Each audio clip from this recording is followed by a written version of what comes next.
우리 오늘 묵상 주 네 번째 시간 제목 성경 묵상 일단 한번 해보자. 오늘은 우리 한번 묵상한 자기가 개인적으로 한 주 동안 묵상한 것 중에 한 가지 선택해서 나누자 이야기를 했었어요. 기억나죠?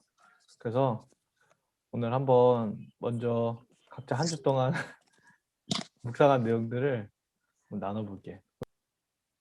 자, 저는 이번 주에 마태복음 12장 1절에서 21절까지 화요일 말씀 생명의 삶 화요일 말씀으로 좀 잠깐 나누려고 하는데, 이 내용이 무슨 내용이냐면 예수님이 안식일에 병을 고치신 사건에 대해서 바리새인이나 서기관이 시비를 터는 장면이에요. 왜 당신은 안식일에 일을 합니까? 원래 안식일에 일하면 안 되는 건데 왜 일하고 있습니까? 왜 당신의 제자들도 막 일을 합니까? 이렇게 따지는 장면을 묵상했어요. 근데 그때 예수님께서 뭐라고 말씀하시냐면은 12장 6절에 내가 너희에게 이르노니 성전보다 더 큰 이가 여기 있느니라. 나는 자비를 원하고 제사를 원하지 아니하노라 하신 뜻을 너희가 알았더라면 무죄한 자를 정죄하지 아니하였으리라. 인자는 안식일의 주인이라. 이런 말씀을 하시는데, 저는 이 내용을 보면서 이런 생각이 좀 들더라고요. 이 바리새인과 서기관들이 막 안식일에 일하시는 예수님을 보면서 막 뭐라고 하는데, 예수님이 뭐라고 받아치셨냐면 내가 성전보다 더 큰 사람이다라는 이야기를 하신 거예요. 여기서 말하는 성전이 어떤 의미인가 생각을 해봤더니, 바리새인이나 서기관이 가지고 있었던 그런 고정관념들이나 어, 깨지 못했던 어떤 법칙, 룰, 우리식으로 말하자면 이 사람들이 약간 꼰대처럼 느껴지고 틀딱으로 느껴지고 라떼는 하면서 이제 자기들만의 그런 고집이나 생각들을 너무 주장하고 관철시키려는 사람들처럼 느껴진 거예요.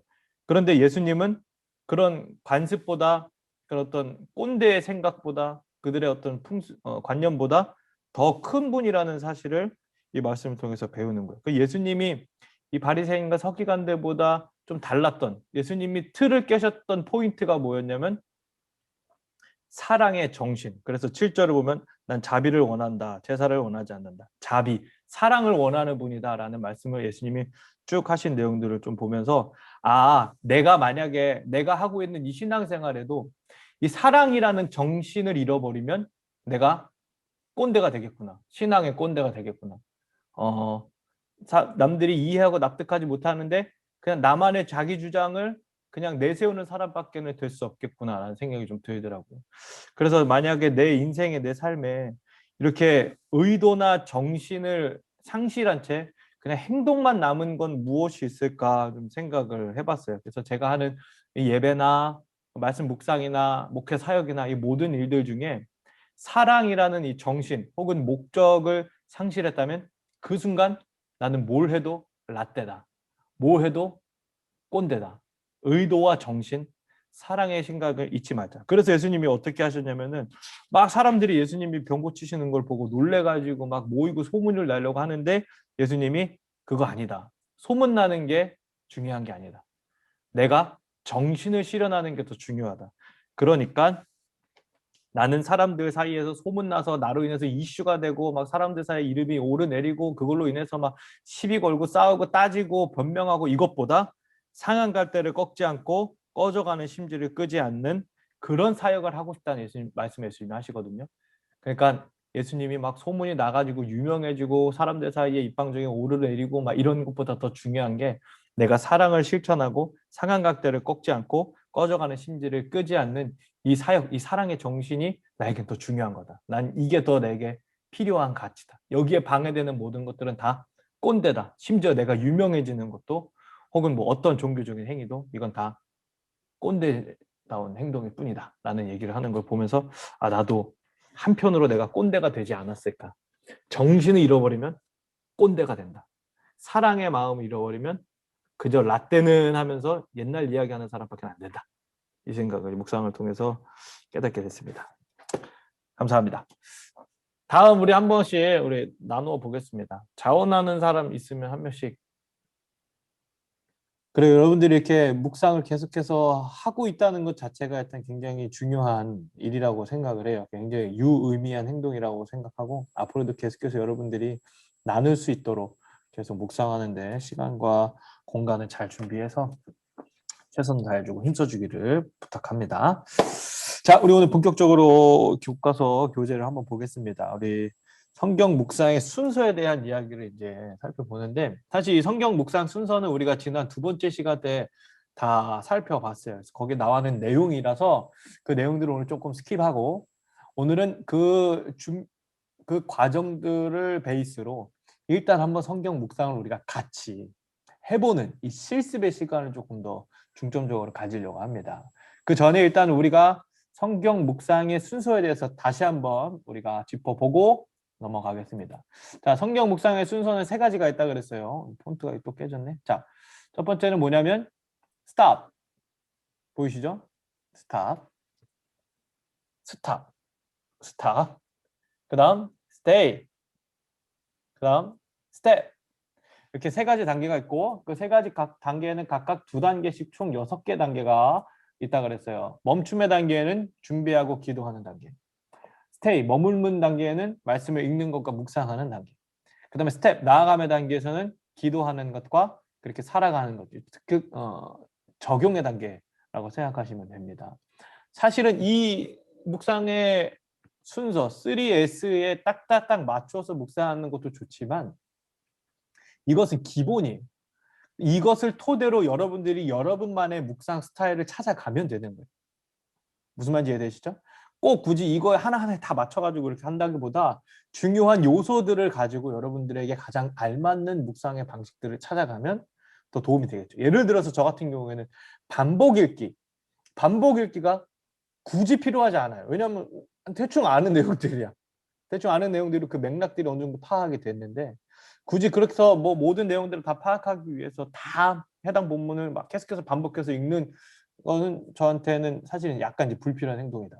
다만 이제 저는 그 중에 좀 이따가도 나누겠지만 좀 질문이 되는 부분들, 의문점이 남는 부분들에 대해서는 깊이 들어가죠. 그러니까 내가 할 수 있는 나만의 방법들을 찾아가는 게 제일 중요하겠다. 그렇게 이해하시면 됩니다. 자, 조금만 더 깊이 찾아보자면 스탑 멈춤의 단계에서는 준비와 기도해야 된다고 말씀드렸어요. 여러분 다 기억나시죠? 우리 두 번째 시간에 배웠던 거. 근데 지난주에 못 봤던 은서랑 연희는 유튜브를 뭐 봤겠죠? 봤을 거라고 생각하고 넘어갑니다. 자, 준비하기 단계에서는 우리가 뭘 준비해야 됩니까? 첫 번째는 시간과 장소를 준비해야 된다고 우리가 배웠어요. 두 번째 시간. 책 읽는 분들은 이 초록 색깔 책 혹시 있으면 보면 더 좋겠죠. 근데 준비할 때 제가 지난 시간에 얘기를 더 했으면 했던 부분이 뭐냐면 마음을 준비하는 게 제일 중요하겠죠. 내가 지금 묵상하겠노라 하는 이 마음의 준비가 제일 필요하겠죠. 그 다음 시간과 장소. 모세가 아침에 시내산 정상으로 나아갔던 것처럼 예수님이 매일 새벽 미명에 하나님께 나가 기도했던 것처럼 시간과 장소를 준비하는 게 굉장히 중요합니다. 이건 왜냐하면 우선순위의 문제예요. 우선순위의 문제. 여러분 밥 먹는 거 중요하잖아요. 밥 안 먹는 사람 없잖아요. 아무리 바빠도 밥은 먹고 잠은 잡니다. 왜? 그게 우리 생존의 우선순위의 높은 부분에 있기 때문에. 그럼 우리가 말씀 묵상도 우리 삶의 우선순위 높은 곳에 두자는 거죠. 그러면 시간과 장소를 떼어놓을 수밖에 없어요. 여러분들이 만약에 예를 들어서 성경 묵상을 잘 못하고 있다. 성경 묵상을 잘 못하고 있으면 가장 큰 원인 중에 하나가 뭐냐면 성경 묵상하기 위한 시간과 장소를 정확하게 정하지 않았기 때문에 묵상을 못할 수 있는 거예요. 내가 정말 묵상을 잘하겠다, 열심히 하겠다 하는 사람은 반드시 맞는 시간과 장소를 정해놓는 게 굉장히 중요합니다. 그 다음 세 번째 뭐가 필요하냐면 도구가 필요해요. 준비물. 준비물이 필요해요. 우리 준비물은 보통 뭐 노멀하죠? 심플하죠? 성경책 혹은 뭐 큐티책, 그 다음에 필기도구 정도. 그런데 제가 여러분들에게 이제 여기서 이야기하고 싶은 부분 중에 하나가 뭐냐면 여러분 예를 들어서 큐티책에 해당 본문이 있으면 그 해당 본문에 관련된 다른 번역본을 보는 게 굉장히 좋아요. 중요하고. 왜냐하면 이 개역 개정판 우리가 지금 보고 있는 게 개역 개정판인데 개역 개정판이 우리 손에 들어오기까지 어떤 과정을 거쳤냐면 맨 처음에 쓰여진 이 성경책, 히브리어 헬라어로 쓰여진 성경책이 라틴어로 번역돼요. 그리고 그 라틴어가 영어로 번역돼요. 그리고 그 영어가 다시 한글로 번역된 거예요. 그러니까 몇 단계의 번역 과정을 거치다 보니까 오류가 있어요. 해석에 잘못된 번역들이 있다는 거예요. 그래서 여러분들의 물론 그렇다고 성경이 틀린 건 아니지만 뭐 사소한 표현들이나 단어들이나 이게 좀 불명확한 것들이 있다는 거죠. 그래서 제가 여러분들에게 추천드리고자 하는 번역본은 뭐냐면 표준 세번역본이에요. 표준 세번역본.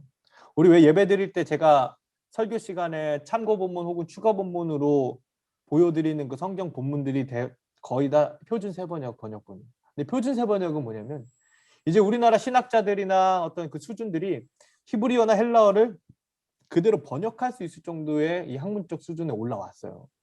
그래서 표준 세번역을 쉽게 말하면 우리나라 학자들이 그 히브리어와 헬라어를 다이렉트로 번역한, 거치지 않고 직접 번역한 가장 현대에 맞는 표현이나 이 말 문법에 의거해서 번역한 번역본이다. 이렇게 생각하면 좋아요. 그래서 표준 세번역을 보면 이해가 더 명확해지고 더 쉬워요. 그러니까 여러분들이 큐티할 때 꼭 가능한 큐티 책과 함께 표준 세번역본 성경 혹은 뭐 그 이외에 다른 거 뭐 우리말 성경, 현대인들 성경, 쉬운 성경 혹은 뭐 유진 피터슨이 쓴 메시지 성경 뭐 이런 거 아무거나 여러분들이 맞는 거 찾아서 보면 좋겠고 특별히 우리 모바일 시대잖아요. 제가 어플리케이션을 하나 추천해 드리자면 적으면 좋겠죠. 구TV에서 나온 다번역 성경 찬송 이게 지금 아이폰 어플인데 안드로이드 있겠죠. 구TV에서 나온 다번역 성경 찬송 여기 어플 들어가면은 표준 세번역본이 제공이 돼요. 그래서 저는 이 구TV에서 나온 다번역 성경 찬송 번역본을 애용합니다. 그리고 여러분들이 혹시 또 추가적으로 바이블 영어로 바이블 25라는 어플도 있어요. 바이블 25 어플이 좋은 건 뭐냐면 이 성경 내용에 대한 스터디, 뭐 주석이나 뭐 배경이나 핵심이나 이런 것들이 간략하게 제공이 돼요. 그래서 여기 보시면 이게 지금 잘 안 보이는데 잘 안 보이네. 잘 안 보여요. 잘 안 보입니다. 나중에 보여드릴게요. 아무튼 바이블 25라는 성경 어플도 다운 받으시면은 도움이 굉장히 많이 돼요. 그래서 우리가 읽다가 좀 해석이 안 되는 부분들이 이 바이블 25의 스터디, 뭐 주석 내용들을 좀 살펴보면 더 이해가 쉽게 되는 그런 경우들도 있어요. 그러니까 좀 도움이 되니까 여러분 이런 어플 참고하시면 좋을 것 같고 그 다음에 이제 컴퓨터 사이트 보통 저는 이제 컴퓨터 켜놓고 묵상하니까 컴퓨터 사이트 보면은 갓피아 물론 이제 스마트폰에서도 볼 수 있어요. 갓피아 성경이라는 걸 들어가면은 거기에는 그 갓피아 성경에 들어가면 다양한 번역본들이 다 제공돼요. 그래서 저는 설교 준비할 때도 이 갓피아 성경 펴놓고 묵상합니다. 어쨌거나 중요한 건 성경이라는 이 하나의 본문 텍스트를 다각적으로 볼 수 있는 도움이 다양한 번역본을 보면 도움을 얻을 수 있다. 그렇게 생각하시고 여러분 여러 가지 번역본을 참고하시면 좋겠고 그 다음에 이제 묵상 교재가 있어요. 여기 오늘 여러분 교과서 보시면 묵상 교재 필요성이 있어요. 묵상 교재가 필요한 이유는 사실 우리가 성경을 묵상하는 것이기 때문에 성경만 가지고도 묵상이 되는데 굳이 교재를 쓰는 이유는 뭐냐? 한 달에 3,000원씩 줘가면서 쓰는 이유는 뭐냐? 일정한 분량을 꾸준히 그리고 성경 전체를 체계적으로 특별히 지금 아까 은우였나요? 은우가 쓰고 있는 매일 성경 이 성서 유니온 출판사 우리 교재가 성서 유니온 출판사의 교재예요. 매일 성경을 추천하는 건데 6년 동안 성경 전체를 빠짐없이 묵상하게 해준다고 하는데 사실 두란노에서 나온 생명의 삶도 마찬가지예요. 몇 년에 걸쳐서 성경 전체를 다 묵상하게 그렇게 커리가 짜여져 있어요. 그 다음에 성경 본문에 대한 이해와 적용을 할 수 있도록 도와줘요. 여러 가지 도움말들이 있죠. 그렇죠? 참고할 내용들을 적어주죠. 그리고 제가 제일 중요하게 여기는 것 중에 하나가 뭐냐면 같은 공동체가 같은 본문으로 묵상하는 말씀을 같은 마음으로 같이 나눌 수 있다는 게 장점 중에 하나예요. 우리가 사실은 오늘 뭐 은서나 은우나 다 큐티 본문이 달랐기 때문에 또 거기에 장점이 있지만 굳이 큐티책의 본문을 맞추는 이유는 이 성경의 내용들을 우리가 다 안다는 베이스 안에 나눔할 때 조금 더 용이하고 효율적일 수 있겠죠. 그리고 같은 마음과 스피릿을 계속해서 공유해 나갈 수 있다는 장점이 있어요. 그래서 만약에 은서나 은우가 지금 쓰고 있는 큐티 책이 늘 써왔고 항상 해왔고 익숙한 책이면 그거 써도 좋고 만약에 그게 아니라 뭐 다른 거 써도 괜찮다 싶으면 우리가 생명의 삶으로 계속 큐티해도 좋을 것 같고 뭐 그거는 아니면 우리가 쭉 봐가면서 생명의 삶이 조금 너무 딱딱하다 싶으면은 뭐 은우가 쓰는 매일 성경이나 조금 더 쉬운 걸로 바꿀 수도 있고 뭐 그건 우리가 어쨌거나 맞춰가면 되는데 다만 같은 교재를 쓰면 더 좋다. 이런 이해를 가지고 계시면 좋을 것 같아요. 그래서 여기 교재를 보시면 주일이라는 정해진 시간, 교회라는 공간이 우리 신앙을 유지하게 해주듯이 여러분들의 일상에도 시간과 장소를 딱 정해놓고 큐티하고 묵상하는 게 여러분 신앙에 큰 도움이 됩니다. 그래서 우리가 지지난 시간에 뭐 언제 어디서 어떻게 큐티할 것인지 쭉 적어봤었죠. 이 부분은 넘어가고 그 다음에 우리가 해야 될 것이 뭐냐면 기도하기예요. 기도하기. 자, 기도에서 가장 중요한 것은 성령의 조명하심을 구하는 게 제일 중요합니다. 성령의 조명하심. 성령께서 우리의 눈을 열어주셔서 말씀을 깨닫게 하시는 것, 또 우리가 들을 수 있도록, 또 우리가 분별할 수 있도록 도와주는 것. 이러한 성령의 조명하심이 굉장히 중요해요. 그래서 만약에 여러분들이 가능하면 여러분들만의 성경 묵상 기도문을 나름대로 이렇게 체계화하는 것도 중요하겠죠. 주님, 제가 이제 말씀을 묵상하려고 합니다. 이 말씀 묵상을 통해 하나님의 마음을 알게 하시고 하나님의 일하심을 발견하게 하시고 나를 통한 하나님의 뜻을 깨달을 수 있도록 도와주세요. 성령님, 나를 조명시켜 주시고 내 눈을 열어주시고 내 생각을 열어주시고 내 지혜와 이성의 한계를 열어주옵소서. 뭐 이런 식의 기도의 제목들을 여러분들이 나름대로 체계적으로 가지고 있으면 좋아요. 그래서 뭐 지금 그 기도문을 만들다기보다 그냥 여러분들이 계속해서 꾸준히 큐티 하시면서 꼭 기도하고 시작하되 어떤 내용으로 기도해야 되는지만 여러분들이 딱 포인트를 짚으면 좋겠어요. 우리가 왜 성령의 조명하심이 필요하냐면 성경이 하나님의 감동으로 됐잖아요. 하나님의 말씀으로 이루어졌잖아요. 그렇기 때문에 하나님의 감동이 필요한 겁니다. 이해되셨죠? 자, 그 다음 지금까지는 멈춤의 단계, 스탑의 단계였고 이제는 스테이, 머물매 단계, 읽기와 묵상에 대해서 이제 살펴보는 거죠. 읽기 중에서 제일 중요한 게 반복해서 읽으자 이렇게 말씀드렸어요. 여러분들 교과서 보시면 성경 읽기에 이 성경 읽기가 이 큐티라는 활동에서 가장 중요한 핵심 부분이라고 설명하고 있어요. 그래서 일단 하나님의 말씀을 듣는다는 자세. 제가 지난 시간에 한번 말씀드렸는데 이 큐티는 독서가 아닙니다, 여러분. 그냥 쭉 한번 읽고 뒤에 나와 있는 설명 쭉 읽고 요즘 큐티책은 적용의 기도문까지 다 써주잖아요. 그냥 한번 쭉 읽고 마는 게 아니라 하나님과 만남이라는 개념을 여러분들이 가지고 계셔야 돼요.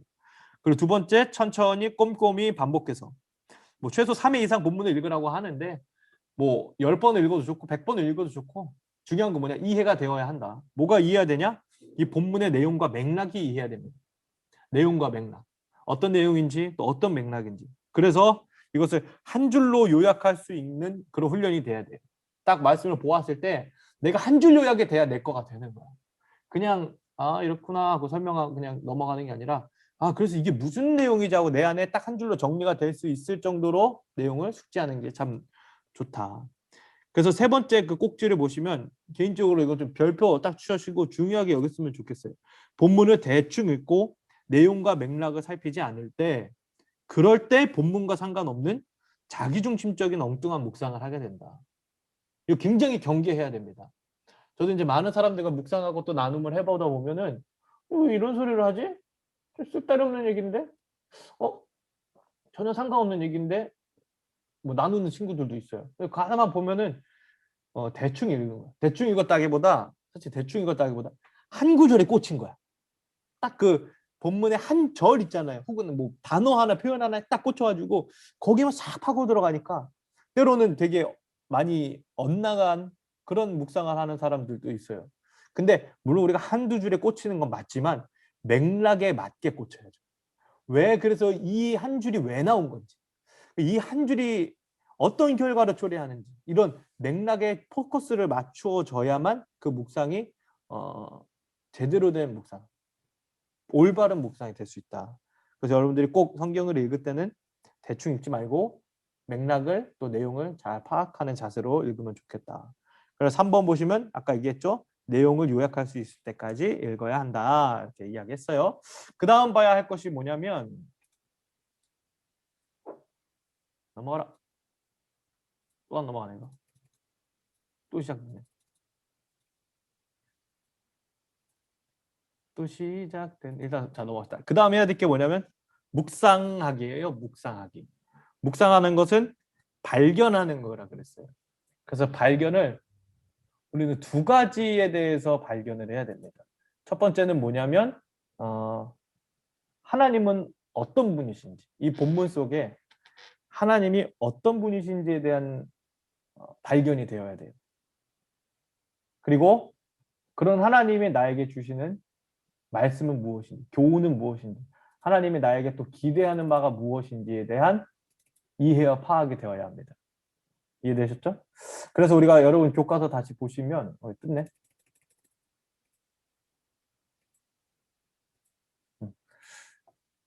교과서 보시면 바울이 사도행전 22장에 예수님을 만나서 이런 질문을 합니다. 주님 누구십니까?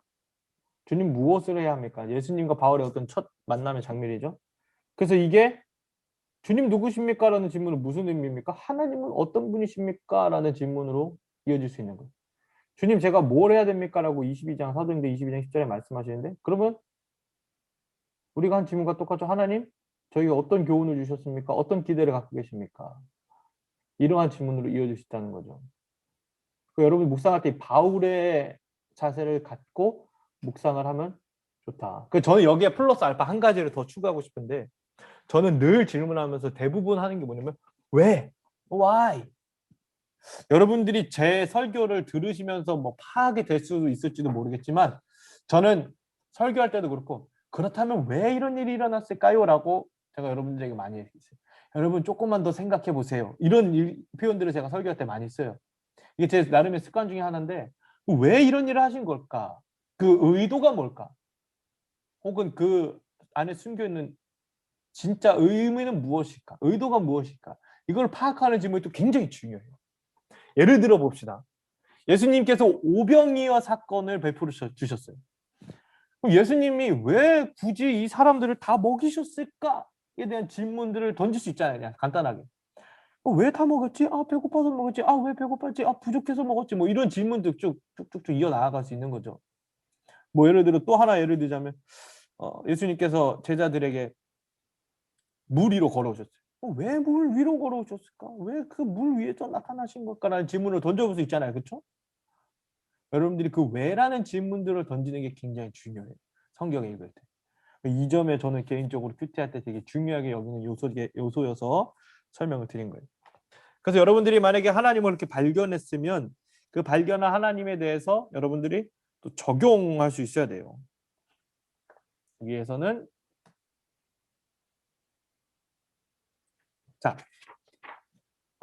적용이 안 넘어갔구나.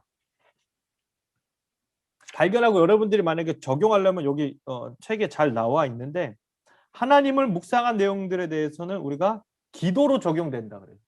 하나님은 저에게 이런 분이십니다. 하나님은 제 삶에 뭐 어떤 역사를 이루어 주셨습니다. 이런 기도로 적용이 되고 교훈, 하나님이 내게 주시는 교훈과 기대와 말씀에 대해서 적용할 때는 여러분들이 성찰하고 결단하고 다짐한 내용들로 적용이 연결이 됩니다. 이 부분은 이제 뭐 나중에 조금 더 구체적으로 살펴보고요. 그 다음 해야 될 게 뭐냐면 이제 기도하기예요. 기도하기. 여기서 기도할 때는 아까는 성령의 조명하심을 구하는 기도였다면 이 기도는 주유소의 기도라고 말씀드렸어요. 채워져야 돼요. 하나님이 힘 주셔야 돼요. 그래야 이걸 적용해 나아갈 수 있어요. 제 생각과 가지고 제 힘만 가지고는 말씀의 내용을 적용하기가 힘들어요. 아까 뭐 예를 들어 연희가 얘기한 것처럼 원수를 사랑해야 돼. 근데 원수 사랑하는 게 쉽습니까? 이게 굉장히 어려운 일이거든요. 우리의 능력으로는 불가능한 영역에 가까워요. 근데 우리가 그것을 해야 해. 그럼 어떻게 합니까? 하나님 도와주셔야 하는 거예요. 여러분들이 말씀 묵상하면 대부분이 그런 내용일 거예요. 그래. 내용은 파악은 돼. 이해는 돼. 근데 이게 적용하는 게 진짜 힘든 거잖아요. 그때 주님께 도움을 구해야지. 안 그러면 이 묵상이 적용되기가 굉장히 어려울 수 있다. 이해되시죠? 그 다음 마지막으로 그렇게 살아내는 삶. 살아내기 위해선 더 해야 할 것과 뺄 것들을 명확히 구분해야 합니다. 더 해야 될 것과 빼야 할 것. 아까 뭐 연희의 예를 한번 더 들자면 얘가 그 친구를 사랑하기 위해서 뭘 보냈다고요? 카톡을 보냈다고요? 카톡을 보낸 게 플러스 한 거예요. 그죠? 또 뭘 뺐습니까? 어쨌거나 얘를 미워하고 원망하는 마음을 이 안에서 또 빼려고 노력한 거잖아요. 그죠? 이런 더하기와 빼기가 우리에게 필요한다. 한 가지만 더 말씀드리자면 아까 우리가 기도에 대해서 이야기할 때 이제 저의 꿀팁인데 꿀팁이라기보다 저만의 방식인데 저는 묵상을 하다가 그 왜라는 질문에 부딪히잖아요. 이해가 안 되는 부분들이 있단 말이죠. 그때 저는 한 번씩 더 기도해요. 하나님 이런 의도가 왜 이렇게 하셨습니까? 하나님 왜 이런 말을 하셨습니까? 주님 왜 이렇게 행동하셨습니까? 이렇게 기도합니다. 그러면 기도할 때 하나님 주신 인사이트 팍팍 지나가는 게 있어요. 여러분들이 묵상 중에라도 이해가 안 되는 부분들이 있거나 좀 막히는 부분들이 있거나 하면은 그때 한 번씩 더 기도하면 하나님 주시는 지혜를 얻을 수 있다. 이것도 저만의 방법입니다. 그래서 우리가 그 다음 페이지 성경 묵상의 순서와 단계 준비하기부터 살아내기 이거는 우리가 저번에 한번 적었죠, 그죠? 이건 스킵하고 이제 우리가 정말 그 본문을 가지고 다 같이 한번 묵상하는 시간들을 좀 가져보려고 해요. 여러분 교과서에 보면 성경 묵상 실습 넘버 1 해가지고 창세기 11장부터 12장에 나와 있는 말씀들이 제공되어 있죠, 그렇죠? 근데 제가 31, 32절은 우수리를 이제 뗐고 12장 1절부터 9절 말씀만 우리가 좀 깊이 묵상을 해볼게요. 제가 여기 지금 화면에 보여드린 내용들은 왼쪽은 개역 개정판이고 오른쪽은 세번역 버전이에요. 근데 이거 잘 보여요? 지금 다 너무 작아서 안 보이나요? 너무 작아요? 보여요?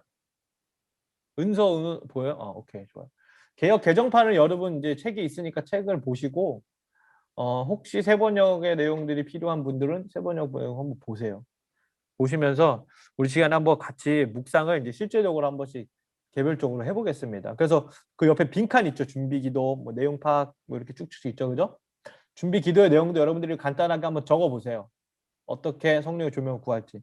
그다음에 내용 파악, 즉 여러분들이 이 내용을 성경을 2번, 3번, 4번이라도 읽은 다음에 한 줄로 요약하는 작업을 하는 겁니다. 그다음에 발견 넘버 1, 하나님 어떤 분이신가. 그다음 발견 넘버 2, 하나님 내게 어떤 교훈을 주셨는가. 그다음에 적용, 연결 넘버 1, 하나님이 어떤 분이시기에 나에게 어떻게 기도가 나아갈 것인지. 그다음 하나님의 교훈 따라 내가 어떻게 살아갈 것인지 이렇게 각각 해보고 마침 기도까지 한번 우리 각자 지금 한번 해보겠습니다. 지금 8시 43분이니까요.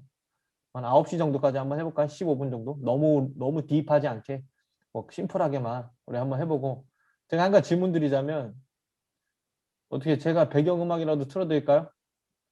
정신없어요? 넘버 1 필요 없어요? 그래요. 알아서 묵상 잘 해보세요. 잠깐 제가 시간 드리겠습니다. 자, 오늘 뭐 어느 정도 마무리 다 되셨죠? 자, 좋아요. 우리 하나씩 제가 한번 넘어가 보겠습니다. 자, 우리 일단 기도문 작성하는 시간을 좀 가졌겠죠? 각자 준비 기도. 그때 다 기도문은 써봤어요? 저 같은 경우에 굉장히 간단하게 썼어요. 주님, 제 눈과 마음을 열어주셔서 하나님의 마음과 뜻을 깨닫게 도와주세요. 예수님의 이름으로 기도합니다. 이렇게 간단하게 썼습니다. 우리 사모님, 은우 어떻게 썼나요? 하나님이 주시는 말씀을 잘 알아들 수 있는 시간과 마음이 되게 도와주세요. 좋아요. 또 연희는 어떻게 썼습니까? 연희?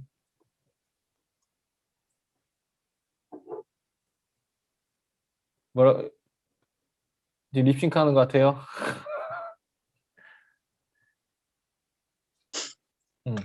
저의 눈과 귀를 주관하여 주시고 음. 이거 다 읽어도 돼요? 마음대로 하세요. 짧게 안 하고 다 읽어도 돼요 그냥? 마음대로 하세요. 하나님 오늘도 저에게 묵상하는 시간을 주시며 감사합니다. 제가 말씀을 읽을 때 하나님의 말씀을 듣기를 원합니다. 저의 눈과 귀를 주관하여 주세요.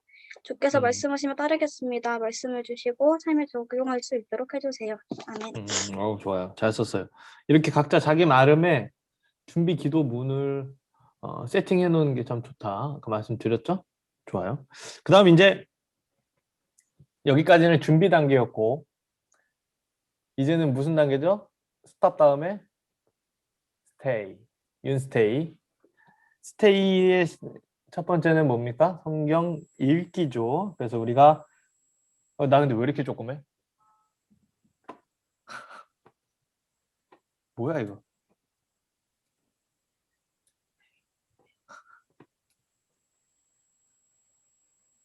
이발을 안 해가지고 내가 지금. 자, 성경 읽기. 자, 내용 파악 및 요약. 새로운 발견과 질문. 뭐 길게 안 해도 좋고 뭐 짧게 쓰면 좋은데 우리 은서 한번 해볼까요? 내용 파악 및 요약. 건축학과 학생으로서 이 전체 틀을 볼 줄 알아야죠. 전체 설계. 하나님께서 아브라함을 이제 고향과 친척 가족이 있는 땅을 떠나게 하셨는데 이제 하나님께서 아브라함에게 이제 줄 땅으로 인도를 하셨고 아브라함을 통해서 이제 민족을 이루게 하시고 이제 복을 주어서 복의 근원이 되게 하셨어요. 그래서 네, 제가 여기서 생각한 부분은 아브라함은 이제 하나님의 말씀을 거역하지 않고 하나님대로 잠깐. 순종했던 그냥 간단하게 내용만 딱 여기서는 딱 보여지는 팩트만 얘기해 주면 좋아요. 그러니까 뭐 이제 내가 그것을 깨달은 바나 뭐 발견한 이런 것보다 그냥 딱 심플하게 어떤 내용 예를 들자면 이렇게 하나님이 1절에 아브라함을 부르셨고 4절에 아브라함이 하나님께 순종했고 그리고 아브라함이 가나안과 세겜과 베델에서 하나님께 제사했습니다. 끝. 한 줄 요약. 짧게 뭐 한 두세 문장 정도. 이해되죠? 요 정도로 내가 내용 파악이 되면은 괜찮은 거예요. 뭐 더 디테일해도 좋지만 사모님 어떻게 요약하셨나요? 아브라함이 친척과 아버지의 집을 떠나 하나님이 가라 하시는 땅으로 이동하는 말씀이다. 하나님은 그런 아브라함에게 축복을 주셨고 그런 아브라함은 이동할 때마다 제단을 쌓아 하나님께 예배를 드렸다. 여기 지금 하나님이 축복하신 거 어디 있어요? 3절에. 자손들 너로 아, 큰 그래요. 민족을 이야, 좋아요. 정확히는 축복을 약속하신 거죠. 좋습니다. 한 줄 요약 쉽죠? 너무 근데 이 한 줄을 요약하기까지 3번, 4번 읽어야 되는 거야. 사실은. 그래서 제가 늘 하는 말 중에 하나가 뭐냐면 쉽게 설명한다는 것은 깊게 생각한다는 것이다. 깊게 생각해야만 쉽게 설명해 줍니다. Simple is best인데 심플할 수 있을 경우는 조금 더 컴플렉스 해야 됩니다. 알겠죠? 자, 그럼 이제 발견의 부분들에 대해서 우리가 한 명씩 나눠보겠습니다. 발견. 첫 번째, 하나님은 어떤 분이십니까? 오늘 이 본문 창세기 12장 굉장히 유명한 본문이죠. 이 본문 속에 우리가 발견한 하나님은 어떤 분이신지 각각 우리 4사람 다 한 번씩 나눠보겠습니다. 우리 이번에는 가나다 거꾸로 가볼까요? 누구죠? 김연희 씨, 유연희 연희요. 씨, 유연님, 연희가 한번. 딱 첫 번째 그 4개 칸 중에 첫 번째 칸. 당신이 발견한 하나님은 어떤 분이십니까? 여기에만 한번 간단히 답해 봅시다.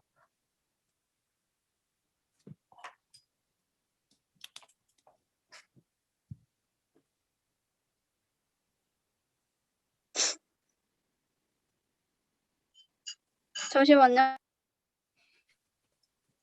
아니 제가 어. 이 두 번째 칸에 질문하기까지밖에 못했어요. 그 질문하기에 답을 못 달았어요. 어디요? 아, 질문에 질문하기가 답을 어디야? 못 달았어요. 아, 새로운 그러면 발견과 질문. 그럼 제가 여기 발견은 궁금한 점에 못했어요? 대해서 발견을 못했어요. 그럼 네. 못하면 넘어가도 돼요. 그러면 지금 두 번째 칸 쓰다 말았어요? 네. 아, 그럼 두 번째 칸 무슨 질문을 했어요? 어? 네? 아버지 오셨어요? 뭐라고요? 아버지 오셨어? 아빠가 잠깐만. 네. 아, 그래요. 그 연희가 새롭게 발견한 걸 얘기해 볼까요? 아니 발견한 게 아니라 궁금한 게 생긴 거. 뭐예요? 뭐가 궁금했어요? 하나님은 음. 하나님이 왜 저주를 하실까? 저주하는 사람에게 저주하신다 했는데 왜 저주하시지? 그 지금 아버지가 답을 알려주고 있는 중이에요 지금? 네.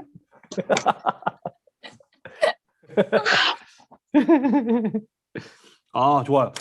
너를 축복하는 자는 내가 축복하고 너를 저주하는 자는 내가 저주한다. 이렇게 하신 하나님의 말씀 중에 하나님은 축복만 하시면 될 거지 왜 굳이 저주하는 자를 저주한다고까지 말씀하셨는가? 이게 이제 궁금하다는 거죠. 맞아요? 네. 지금 뻑큐한 거예요 나한테? 아니에요? 깜짝 놀랐네. 아, 그래. 근데 우리가 이제 뭐 연희가 한 것처럼 여러분이 묵상할 때 꼭 이 퀘스천 마크 아까 얘기했죠? 퀘스천 마크를 꼭 하나 달아두는 게 굉장히 좋아요. 만약 예를 들어서 지금 연희가 질문한 것처럼 하나님은 왜 축복만 하시면 되지 굳이 또 저주까지 하셨을까 하는 이런 질문도 굉장히 또 뭐랄까 생산적인 질문일 수 있죠. 뭔가 조금 더 풀어 나아갈 수 있는 그런 어떤 요소가 되죠. 그래서 연이 뭐 나름대로 답을 내려봤어요? 왜 하나님이 저주를 하신 걸까? 아직 고민 음, 중이에요? 응. 제 생각에는 응. 약간 하나님이 방패 역할을 해주시는 건가? 이런 아, 생각을 했어요. 하나님이 제가 아브라함을 그 사람을 음, 저주하기보다는 음, 하나님이 저의 음, 방패 역할을 해주시지 않 음, 이런 생각해. 좋아요. 잘 생각했어요. 맞아요. 하나님께서 아브라함이라는 그 사람의 여정을 보호하시고 지켜주시겠다는 하나님의 표현이 될 수 있는 거죠. 잘 생각했어요. 그럼 여기서 이제 발견할 수 있는 거야. 연희가 한 내용을 조금 바꿔 말하자면 하나님은 축복도 하시고 저주도 하는 분이십니다. 라고 표현하면 이 본문 안에 발견한 하나님의 모습일 수 있는 거죠. 이해되죠? 무슨 말인지. 하나님이 그냥 하나님으로서 계신 게 아니라 축복도 하시는 분이시고 또 한편으로는 저주도 하시는 분이다. 이렇게 생각할 수 있는 분. 정확히는 무엇에 대해서 저주하는 사람인가? 이렇게 또 나아갈 수 있는 거죠. 하나님은 그냥 아무나 저주하는 사람이 아니라 하나님의 역사에 반하는 사람 혹은 하나님의 계획과 섭리에 반하는 사람들을 저주하실 수도 있는 분이다. 이렇게 나아갈 수 있는 거예요. 그죠? 좋아요. 거꾸로 다음 누구죠? 은우. 은우인가? 은우. 네. 제가 발견한 거요. 네. 발견한 하나님. 저는 크게 음. 두 가지를 음. 생각했는데 음. 이제 비슷하게 이제 하나님께서 내 복을 위해 약속해 주시는 분 그리고 나를 지켜주시는 분. 하나님은 복을 약속하셨고 지켜주시는 분이다. 네. 좋아요. 이렇게 발견을 할 때는 베이스, 근거를 또 제시해 주면 좋아요. 하나님은 이런 내용을 보니 복을 내리시는 분이다. 예를 들어 3절을 보면 그래요. 복을 내리시는 분이다. 2절도 보면 내가 너에게 복을 주겠다. 이런 내용을 봤을 때 하나님 복을 주시는 분이다. 또 한편으로 지켜주시는 분이다라고 얘기했을 때 뭐 아까 얘기했던 것처럼 뭐 저주하는 자를 내가 저주하겠다. 내가 너 이렇게 보호하겠다. 지켜주겠다. 이런 내용들을 근거로 얘기해 주면 또 더 좋겠죠. 다음 은서. 하나님은 우리에게 항상 좋은 방향으로 인도해 주신다. 하나님은 좋은 방향으로 인도하시는 분이다. 뭐 하나님께서 내가 너에게 지시할 땅으로 가라 뭐 이렇게 얘기하시는 부분들 좋아요. 뭐 어떤 부분을 보고 좋은 방향으로 인도하신다고 생각이 들었어요? 하나님께서 이제 보여줄 땅으로 가라 했을 때 음. 이제 거기 갔을 때 이제 큰 민족을 이루고 이름을 창대하게 하고 복을 주어서 이제 복이 근원이 된다는 그런 부분을 봤을 때 아브라함에게 좋은 결과라고 생각을 했어요. 그럼 이렇게 또 생각해 볼 수 있겠네요. 하나님은 우리에게 좋은 방향을 약속하시는 분이다. 뭐 좋은 길을 보여주시고 예비하시는 분이다. 뭐 이렇게도 우리가 볼 수 있겠네요. 또 사모님. 심플하게 했어요. 네. 자, 첫 번째 말씀하시는 분, 음. 아브라함에게 고향과 친척 아버지 집을 떠나 내가 보여준 땅으로 가라라고 말씀하셨고, 그리고 두 번째, 복을 주시는 분이시기도 하고, 저주를 내리시는 분이시기도 하다. 여기 보면은 2절하고 3절에 보면은 복을 주기도 하고, 저주를 내리시는 하나님의 모습을 볼 수 있고, 그리고 4번은 자손 대대로 이제 책임을 져주시는 분. 7절에 보면은, 가나안 땅을 보여주시고, 너희 자손에게 그 땅을 주리라고 하시잖아요. 어떻게 보면 아브라함이 자신이 있던 그 고향을 떠나면서 불안했을 수도 있을 것 같아요. 내가 아무것도 없는 곳에, 아는 사람 없는 곳에 가는 것이 불안할 텐데 하나님은 말씀하시는 것뿐만 아니라 보여주시면서 너희 자손에게 이 땅을 주신다고 말씀하시거든요. 그래서 이렇게 네 가지로 정했어요. 아, 좋아요. 잘했어요. 사실 여러분 이거 한 가지만 좀 잘 생각하세요. 묵상에 정답은 없어요. 그러니까 아래? 여러분들의 생각이 정답인 거예요. 근데 묵상에 오답은 있어요. 잘못된 건 있을 수 있다는 거야. 그냥 막 성경 묵상하는데 뭐 그래 또 자기 말 생각에 따라 또 자기 수준에 맞게 성경을 볼 수 있어요. 근데 오답은 있단 말이에요. 그러니까 이단이 있는 거잖아요. 그죠? 예를 들어서 하나님을 하나님 아닌 것처럼 얘기하고 성경을 자기 멋대로 해석하는데 이상하게 해석하고 이런 오답은 될 수 있어요. 근데 제가 여러분들의 말을 듣고 다 정답이기 때문에 뭐라 왈가왈부 하지 않아요. 근데 오답이 있을 경우에는 제가 분명히 짚죠. 그죠? 근데 오답은 나오지 않아요, 보통. 왜냐면 여러분들이 이단은 아니기 때문에. 그러나 오답이 나올 경우에 제가 한 번씩 짚을 수는 있다. 이렇게 알아주시고. 저 같은 경우에 이렇게 생각을 했어요. 하나님은 뭐 아까 사모님 얘기한 것처럼 말씀하시는 하나님. 그래요. 왜냐하면 1절을 봐도 하나님이 이르시되라고 하시고 하나님 7절에서도 이르시되 이렇게 말씀으로 찾아오시는 하나님이라는 거 발견했는데 저는 하나님이 두 가지 차원에서 찾아오시는 하나님이라는 거 발견한 거예요. 첫 번째는 명령하실 때 찾아오셨고 두 번째는 그 명령에 따르고 순종할 때도 찾아오셔서 말씀하신 거예요. 1절은 명령하시려고 말씀하셨고 7절은 순종한 사람에게 또 나타나신 거예요. 그러니까 하나님이 두 가지 차원에서 말씀하시는구나. 내가 순종해야 될 때 말씀하시고 그리고 말씀하시 순종하는 게 당연한데 순종할 때마다 또 나에게 찾아오셔서 은혜를 주시고 복을 주시고 잘했다 칭찬해 주시고 그래서 7절에 하나님이 뭐라고 말씀하시냐면 그래 너 왔구나 잘 왔구나 그럼 이제 내가 이 땅을 너에게 줄게라고 축복을 실현시켜 주시잖아요. 하나님은 그냥 말씀하신 게 아니라 명령하실 때도 찾아오셨고 그 명령에 따랐을 때도 찾아오셔서 복을 주시는 하나님이구나 이런 부분들을 찾아봤어요. 그럼 이제 여러분 이거를 적용으로 넘어가야 되잖아요. 그죠? 그럼 적용으로 넘어갈 때 그리고 여러분들이 발견한 그 하나님에 대해서 여러분들이 고백할 수 있는 거예요. 하나님은 저에게 말씀하실 때도 찾아오시지만 제가 순종할 때도 찾아오셔서 제게 은혜를 주시는 좋으신 하나님이십니다. 이런 믿음의 고백들로 연결될 수 있는 거죠. 그죠? 아까 사모님 그럼 사모님 해보세요. 연결해보세요. 저는 네 가지를 다 연결하진 않고 하나만 해보세요. 네. 제가 이제 말씀하시는 분에 저는 사실 포커스를 맞췄거든요. 그래서 왜냐면 제가 이게 제일 저에게 임팩트 있으니까. 그래서 하나님은 지금도 우리에게 말씀하고 계신다. 우리는 그런 하나님의 말씀에 귀 기울일 필요가 있다. 하지만 세상 삶이 바빠 하나님의 말씀에 귀 기울이지 못하고 그로 인해 주님이 주시는 복과 자손 대대로의 축복 또한 가로막고 있다. 우리는 그런 하나님의 말씀에 귀 기울여야 할 것이다. 라고 했어요. 그 이제 그렇게 잘 적용한 거죠. 말씀하신 하나님의 말씀을 내가 귀 기울여야지 내게 주시는 축복도 놓치지 않을 수 있다. 이렇게도 적용할 수 있죠. 좋아요. 그 다음 두 번째 발견은 뭡니까 여러분? 하나님의 교훈은 무엇인가? 있죠. 쭈루룩.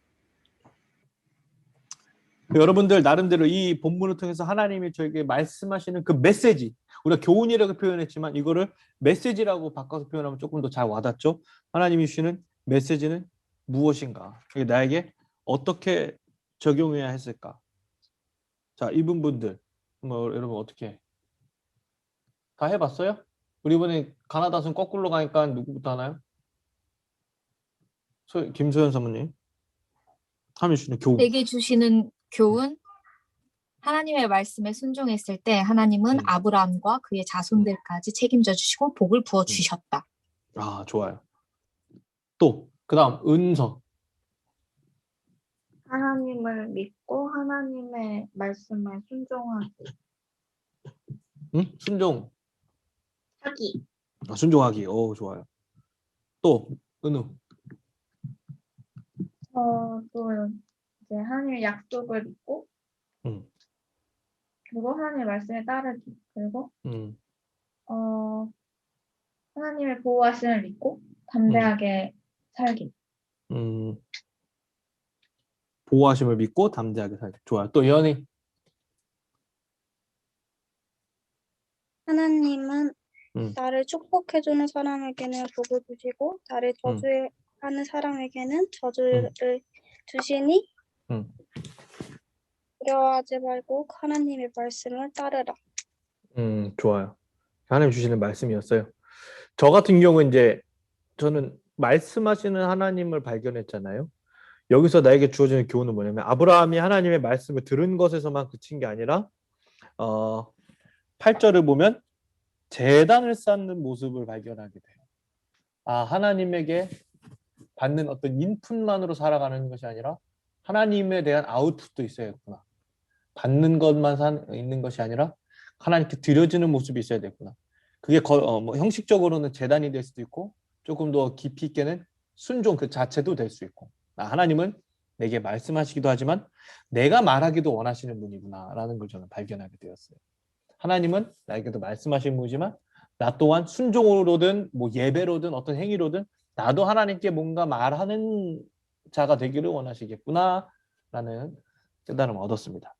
이걸 이제 적용하는 건 좀 쉽죠, 그렇죠? 그러면 어떻게 적용합니까? 그래요. 제가 어떻게 그러면 하나님의 말씀하심에 나도 반응하고자 순종해야 될 것이 무엇인지 하나씩 뭐 찾아갈 수 있는 거죠, 그렇죠? 또 여러분 어떻게 하나님께 순종하기로 연결하고 적용했는지 한번 나눠봅시다. 누구부터 해야 되죠, 지금? 누구 먼저 나왔죠, 이거 지금? 저요. 아, 네, 사모님 여기 오세요. 저는 음. 적용에 음. 제가 이거 결혼하고 나서 사실은 이 말씀을 묵상했을 때 좀 다르게 다가왔었거든요. 75이라는 나이에 아브라함이 친척과 아버지의 집을 떠나 이동하는 것은 쉽지 않았을 문제였을 것이다. 하지만 아브라함은 하나님의 말씀에 순종하였다. 우리에게도 이런 순종의 삶이 필요하다.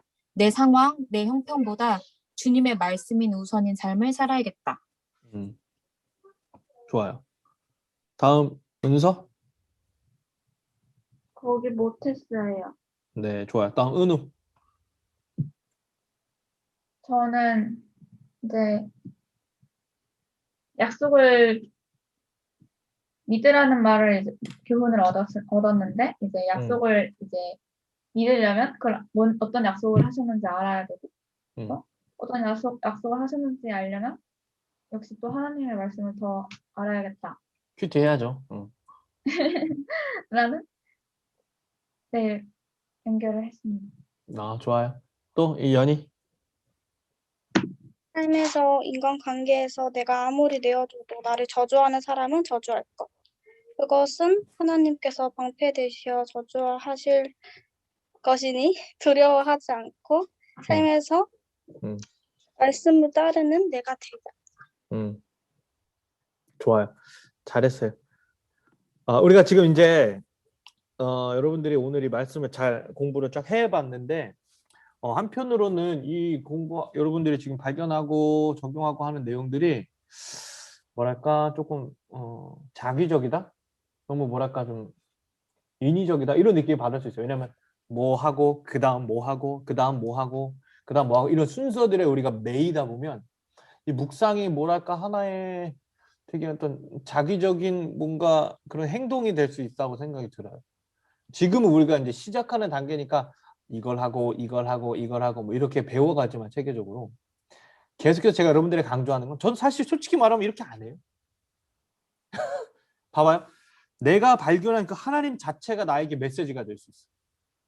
그죠? 그래서 하나님, 내가 발견한 하나님은 요거였고 그 하나님 메시지는 요거고 뭐 이렇게 굳이 막 나눠서 한다기보다 이게 어쨌거나 하나의 맥락이고 통이잖아요. 그죠?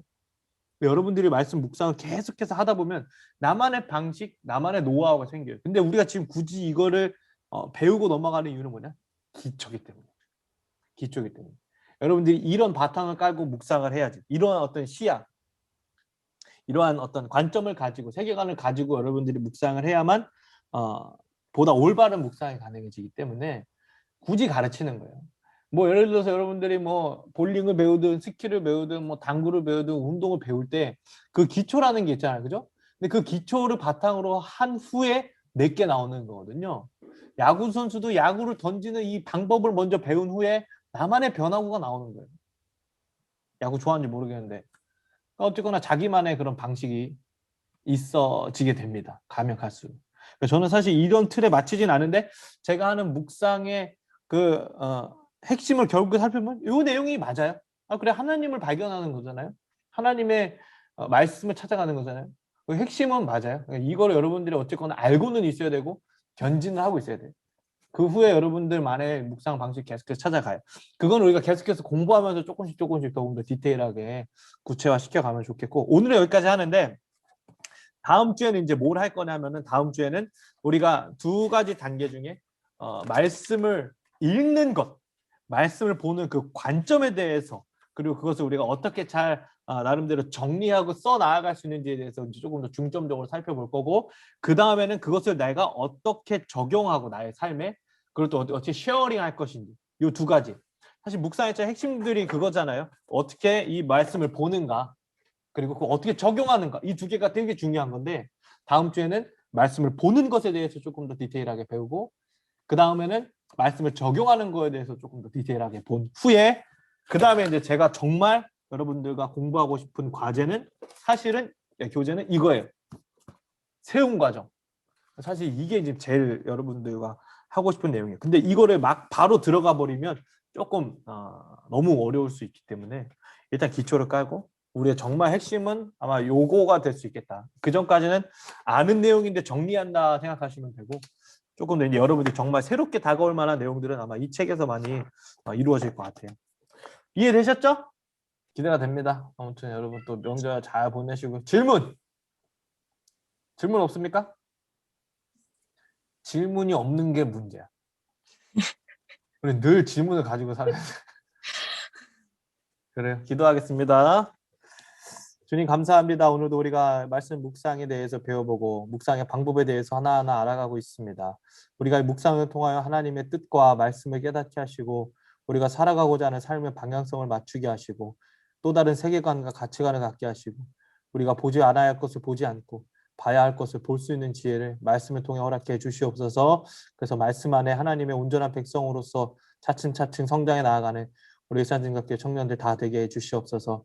하나의 명절 모이기가 힘든 상황이지만 그럼에도 가족 간의 우애와 행복이 다시 한번 경험되는 그런 기쁨의 시간들로 이 명절을 보내게 도와주시옵소서. 오고 가는 발걸음 건강 또한 지켜주시고 안전하게 주님께서 지켜주시기를 원하오며 예수 그리스도 이름으로 기도합니다. 아멘. 아멘.